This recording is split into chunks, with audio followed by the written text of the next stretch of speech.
آله وصحبه أجمعين ومن تبعهم بإحسان إلى يوم الدين. أشهد أن لا إله إلا الله وحده لا شريك له وأشهد أن محمدا عبده ورسوله. أما بعد. بڑی خوشی و مسرت کی بات ہے کہ ہم لوگ کولکاتہ شہری جمعیت اہل حدیث کے بینر تلے پھر ایک بار ہر سال کی طرح ماہ رمضان المبارک کی آمد کی مناسبت سے اس ہال میں جمع ہوئے ہیں تاکہ ہم ماہ رمضان سے متعلق احکام الہی، سنت رسول صلی اللہ علیہ وسلم، صحابہ اکرام و سلف صالحین کے منہج کی روشنی میں سمجھ سکیں، تاکہ رمضان المبارک کا مہینہ ہمارے لیے باعث خیر و برکت ہو، اس کی ہر گھڑی، ہر لمحہ، ہر صبح اور ہر رات ہمارے لیے مغفرت اور رفع درجات کا ذریعہ بن سکے۔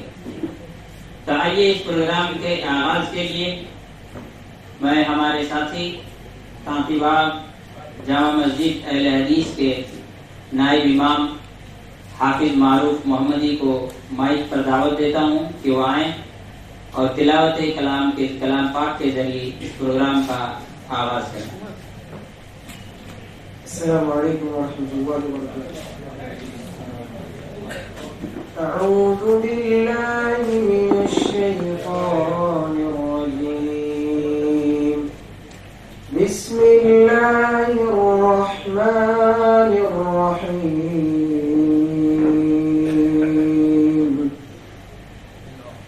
یا ایھا الذین آمنوا کتب علیکم الصیام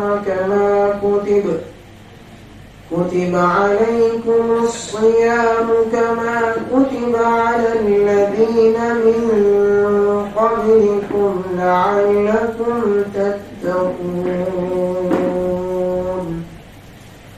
أياما معدودات، فمن كان منكم مريضا أو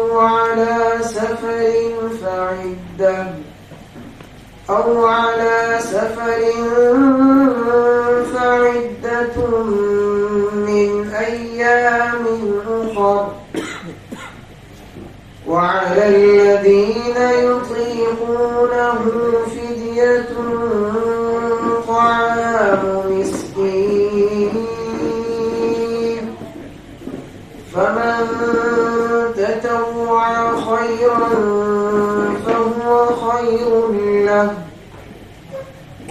وأن تصوموا خير لكم إن كنتم تعلمون.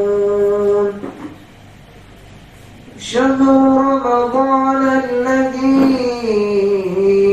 أنزل فيه القرآن هدى للناس وبينات من الهدى والفرقان، فمن شهد منكم الشهر فليصم، ومن كان مريضا أو على سفر فعدة من أيام أخر، يريد الله بكم اليسر ولا يريد بكم العسر، ولتكملوا العدة ولتكبروا الله على ما هداكم ولعلكم تشكرون. وإذا سألك عبادي عني فإني قريب أجيب دعوة الداعي إذا دعاني فليستجيبوا لي وليؤمنوا بي لعلهم يرشدون. السلام عليكم ورحمة الله وبركاته. الحمدللہ آج کا ہمارے پروگرام شروع ہو چکا ہے اور تلاوت کلام پاک کے ذریعے آپ تمام لوگوں نے ماہ رمضان سے متعلق قرآن مجید کی ان آیتوں کی تلاوت سنی جس میں اللہ رب العالمین نے رمضان کے کچھ احکام اور فضائل بیان کیے ہیں. آج کا جو ہمارا یہ پروگرام ہے، اس پروگرام میں مدرس کی حیثیت سے ہمارے استاد فضیلت الشیخ اظہار الحق بشیر احمد خان المدنی حافظہ اللہ تشریف لائے ہیں. شیخ جامعہ سلفیہ بنارس سے قرآن مجید کی حفظ مکمل کی. اس کے بعد شیخ نے جامعہ محمدیہ منصورہ مالیگاؤں میں عالمیت و فضیلت کی تعلیم مکمل کی.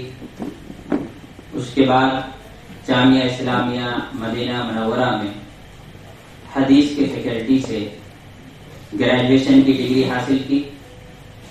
اس کے بعد ایک طویل مدت تک شیخ نے ضلع اورنگ آباد میں تصنیف و تعریف و دعوت و تبلیغ کی ذمہ داری ادا کرتے رہے. پھر جامعہ محمدیہ 2007 میں تشریف لائے اور تقریباً 10-11 سال تک جامعہ محمدیہ میں کئی الگ الگ امور پر کام انجام دیتے رہے. مجھے شیخ سے مذکرہ فی العقیدہ، رسالہ اصول حدیث، اصول الفقہ، منطق، یہ کتابیں پڑھنے کا شرف حاصل ہوا ہے. شیخ جامعہ محمدیہ میں مجلہ صوت الحق کے بھی ذمہ دار رہے ہیں.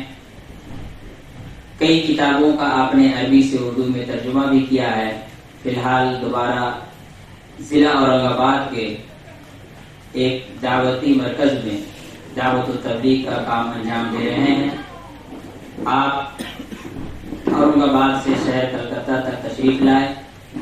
ہم تمام ہی اہل کلکتہ کی جانب سے، ذمہ داران کولکاتہ شہری جمعیت اہل حدیث کی جانب سے اور اس ہال میں موجود تمام افراد کی جانب سے شیخ کا خیر مقدم کرتے ہیں اور شیخ کے لیے یہ دعا کرتے ہیں کہ اللہ تعالی شیخ کے علم و عمل میں مزید اضافہ عطا فرمائیں.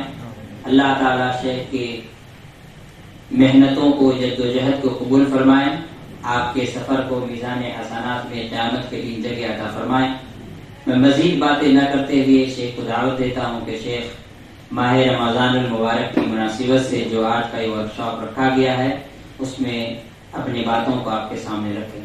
جزاکم اللہ خیر و احسن الجزاء. السلام علیکم ورحمۃ اللہ وبرکاتہ. ان الحمد للہ نحمده ونستعینه ونستغفره ونعوذ بالله من شرور انفسنا ومن سیئات اعمالنا. من يهده الله فلا مضل له ومن يضلل فلا هادي له. واشهد ان لا اله الا الله وحده لا شريك له واشهد ان محمدا عبده ورسوله. اما بعد فان خير الحديث كتاب الله وخير الهدي هدي محمد صلى الله عليه وسلم وشر الامور محدثاتها وكل محدثة بدعة وكل بدعة ضلالة وكل ضلالة في النار. فأعوذ بالله من الشيطان الرجيم. بسم الله الرحمن الرحيم. يا أيها الذين آمنوا اتقوا الله حق تقاته ولا تموتن إلا وأنتم مسلمون. يا أيها الناس اتقوا ربكم الذي خلقكم من نفس واحدة وخلق منها زوجها وبث منهما رجالا كثيرا ونساء واتقوا الله الذي تساءلون به والأرحام إن الله كان عليكم رقيبا. يا أيها الذين آمنوا اتقوا الله وقولوا قولا سديدا يصلح لكم أعمالكم ويغفر لكم ذنوبكم ومن يطع الله ورسوله فقد فاز فوزا عظيما. محترم حاضرین، معزز علماء کرام، جمعیت اہل حدیث کولکاتہ کے ذمہ داران، ہال میں موجود میرے بزرگوں، میرے نوجوانوں، معصوم بچوں اور قابل قدر، قابل احترام پردہ نشین میری ماؤں، بہنوں اور بیٹیوں، اللہ عز و جل کے ہم مسلمانوں پر یا یوں کہہ لیجیے کہ سب انسانوں پر احسانات تو بہت زیادہ ہیں. ہم چلتے ہیں، سانس لیتے ہیں، کھانا کھاتے ہیں، بات کرتے ہیں، سنتے ہیں، دیکھتے ہیں، تو یہ سب کے سب اللہ عز و جل کے احسان، اس کے فضل اور اس کے کرم کی وجہ سے ہے. فطری طور پر انسان گناہگار. اللہ کے رسول صلی اللہ علیہ وسلم فرماتے ہیں کل بنی آدم خطاء، ہر انسان آدم علیہ السلام کے سب بچے گناہگار. لیکن کیا گناہ اگر ہماری فطرت کا حصہ ہے تو ہم اسی گناہ پر باقی رہیں؟ گناہ اگر ہم سے ہوتے ہیں تو کیا ہم گناہوں کو اپنے نیچر، اپنی فطرت کا حصہ بول کر، سمجھ کر چھوڑتے چلے جائیں؟ جی نہیں، ایسا نہیں. اللہ عز و جل گناہوں کو کسی بھی صورت میں پسند نہیں فرماتا. چوری گناہ ہے، اللہ نے اسے حرام قرار دیا. سود گناہ ہے، اللہ عز و جل نے ہم کو اس سے منع کر دیا. غیبت گناہ ہے، اللہ تعالیٰ نے اس سے منع فرما دیا. کسی کا مال ہڑپ کرنا، ڈاکہ ڈالنا، کسی کی عزت پامال کرنا، اپنے ساتھ کوئی ظلم کرنا، کسی اور کو کوئی تکلیف پہنچانا گناہ ہے. اللہ عز و جل نے ہم کو اس سے منع کر دیا. وجہ یہ ہے کہ گرچہ اپنی فطری کمزوری کی وجہ سے یا ایک مضبوط دشمن کی مضبوط دشمنی کی وجہ سے اپنے اوپر قابو، کنٹرول نہ رکھ پانے کی وجہ سے ہم سے گناہ ہو جاتے ہیں. لہذا یہ ہماری فطری کمزوری ٹھہری. لیکن کیا گناہوں کو یوں چھوڑ دیا جائے یا گناہ معاف کروانے کے ذرائع بتائے جائیں؟ اب اللہ عز و جل کی حکمت، اللہ رب العالمین کی رحمت، اللہ عز و جل کے فضل کا تقاضا تو یہی تھا کہ بندے گناہ کر کے اگر اللہ تعالیٰ کی رحمت اور مغفرت سے دور ہو رہے ہیں، اللہ کی ناراضگی مول لے رہے ہیں، تو اللہ عز و جل انہیں اپنے سے دور نہ جانے دے. اللہ رب العالمین انہیں ان کے مضبوط حریف دشمن کا شکار نہ بننے دے. چنانچہ پھر حدیث آگے یہ بیان کرتی ہے وَخَيْرُ الْخَطَّائِينَ التَّوَّابُونَ. ٹھیک ہے، آپ سے گناہ ہوتے تو ہیں، گناہ آپ کی فطرت میں ہے، گناہ آپ کی فطری کمزوری کی علامت ہے. لیکن اگر آپ واقعی اپنے دل میں اللہ کا ڈر رکھتے ہیں، آپ اللہ عز و جل کی رحمت کے سزاوار حقدار بننا چاہتے ہیں، آپ اپنے آپ کو اللہ رب العالمین کی مغفرت اور رضامندی کا مستحق بنانا چاہتے ہیں، تو پھر آپ کو توبہ کرنی پڑے گی. گناہ گاروں میں سے اچھے وہ ہیں جو اللہ عز و جل کی بارگاہ میں توبہ کرتے ہیں، یعنی اپنے گناہوں کو چھوڑ دیتے ہیں، اپنے گناہوں پر شرمندہ ہوتے ہیں اور اللہ عز و جل سے ان گناہوں کی معافی مانگ کر، مغفرت مانگ کر یہ وعدہ کرتے ہیں کہ اللہ غلطی ہو گئی، گناہ ہو گیا، آئندہ احتیاط کروں گا، آئندہ تجھے ناراض کرنے والا کوئی کام مجھ سے نہیں ہوگا. اسی طرح اللہ رب العالمین کی رحمت کا ایک اور نمونہ، اللہ عز و جل کی رحمت اور اللہ تعالیٰ کے فضل کی ایک اور علامت یہ ہے کہ وہ ہر تھوڑے دنوں کے بعد، تھوڑے سے وقفے کے بعد کوئی ایسا موقع ہم کو عنایت کرتا ہے کہ جس موقع کو غنیمت جان کر، جس سے فائدہ اٹھا کر ہم اللہ عز و جل کی رحمت کے حقدار بن سکیں، اللہ عز و جل کے یہاں اپنے گناہوں کو معاف کروا سکیں. ایسا کیوں ہے اس لیے ہے کہ اللہ عز و جل اپنے بندوں کو اپنی طرف سمیٹنا چاہتا ہے، اپنے بندوں کو وہ برائی، گمراہی اور نتیجے میں جہنم کا نوالا نہیں بننے دینا چاہتا۔ تو یہی وجہ ہے کہ اللہ عز و جل ہر تھوڑے دنوں کے بعد رحمت کا کوئی ایسا موقع ہمیں فراہم کرتا کہ اس وقت، اس دن یا اس رات سے فائدہ اٹھا کر ہم اللہ عز و جل کی رحمت کے، اس کی مغفرت کے حقدار بن سکیں۔ مثال کے طور پر روزانہ ہم گناہ کرتے ہیں، گناہ ہم سے دن میں بھی ہوتے ہیں، رات میں بھی ہوتے ہیں۔ تو رات کا آخری تیسرا پہر، رات کا آخری تیسرا حصہ، فجر سے پہلے والا حصہ، اللہ عز و جل بذات خود پہلے آسمان پر تشریف لاتا ہے، آواز لگاتا ہے، هل من داع فاستجیب له، هل من سائل فاعطیہ، هل من مستغفر فاغفر له، کہ ہے کوئی دعا کرنے والا کہ میں اس کی دعا قبول کروں، ہے کوئی مجھ سے کچھ مانگنے والا کہ میں اس کی مانگ پوری کروں، اور کیا ہے کوئی مجھ سے مغفرت مانگنے والا کہ میں اسے بخش دوں، اسے معاف کر دوں، اس کی مغفرت کر دوں۔ اسی طرح ہفتے کے 6 دن گزرتے ہیں تو 7واں دن سید الایام کی حیثیت سے چلا آتا ہے جمعہ کا دن۔ اللہ عز و جل نے جمعہ کے دن کو ہفتے کے تمام دنوں پر فضیلت دی۔ بہت سے ایسے کام ہم جو ہفتے کے 6 دنوں میں نہیں کرتے، جمعہ کے دن ہم ان کو اپنی فطرت کا، اپنی شریعت کا حصہ سمجھ کر کرنے کے پابند ہو جاتے ہیں۔ ایسا کیوں ہے؟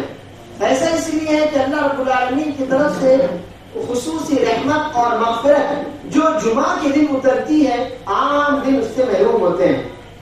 پھر آپ کسی کو آگے بڑھاتے چلے جائیے، جیسے روزانہ رات کا آخری تیسرا پہر آپ کو ملا، جیسے ہر ہفتے جمعہ کا دن آپ کو ملا تاکہ آپ اللہ عز و جل کے قریب ہو سکیں، تو اسی طرح اللہ عز و جل کی رحمت کی ایک علامت یہ بھی ہے کہ وہ ہر سال کے ختم ہونے سے پہلے ہمیں ایک پورے مہینے سے نواز دیتا ہے، اور یہ مہینہ سید الشہور کہلاتا ہے، تمام مہینوں کا سردار کہلاتا ہے۔ اس مہینے میں اللہ رب العالمین کی رحمت، اللہ عز و جل کی مغفرت یوں عام ہوتی ہے، اس طرح نچھاور ہوتی ہے اور برستی ہے کہ دوسرے دنوں میں، دوسرے ہفتوں میں اور دوسرے مہینوں میں جس کا تصور نہیں کیا جا سکتا۔ اور انشاءاللہ آج کے ہمارے اس ورکشاپ میں اللہ نے چاہا تو اسی مہینے یعنی رمضان المبارک کے تعلق سے بہت سی باتیں آپ کے سامنے رکھنے کی میں کوشش کروں گا۔ اللہ عز و جل مجھے اور آپ کو ان باتوں کو سننے، انہیں سمجھنے اور ان پر عمل کرنے کی توفیق عطا فرمائے، آمین۔ رمضان یہ کوئی عام مہینہ نہیں ہے۔ رسول اللہ صلی اللہ علیہ وسلم نے رمضان کی آمد پر صحابہ کرام رضی اللہ عنہم اجمعین کو خوشخبری دیتے ہوئے فرمایا، اتاکم رمضان شہر مبارک،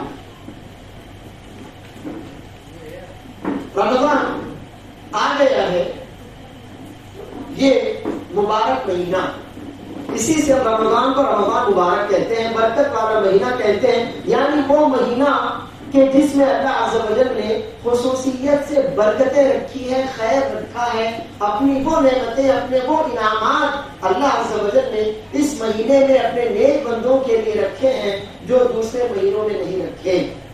آپ غور کیجئے، حدیثیں اور بھی ہیں، نبی صلی اللہ علیہ وسلم سے بہت سے مہینوں کے نام بھی ثابت ہیں، لیکن رمضان کے علاوہ کسی اور مہینے کو اللہ کے رسول صلی اللہ علیہ وسلم نے شہر مبارک، مبارک مہینہ نہیں کہا۔ اس سے ہمیں یہ اندازہ لگانا چاہیے کہ رمضان کے مہینے کو جو خصوصیت حاصل ہے وہ خصوصیت کسی اور مہینے کو حاصل نہیں ہے۔ اللہ کے رسول صلی اللہ علیہ وسلم کی حدیث آپ کے سامنے رکھتا ہوں۔ رسول اللہ صلی اللہ علیہ وسلم فرماتے ہیں، رغم انف رجل،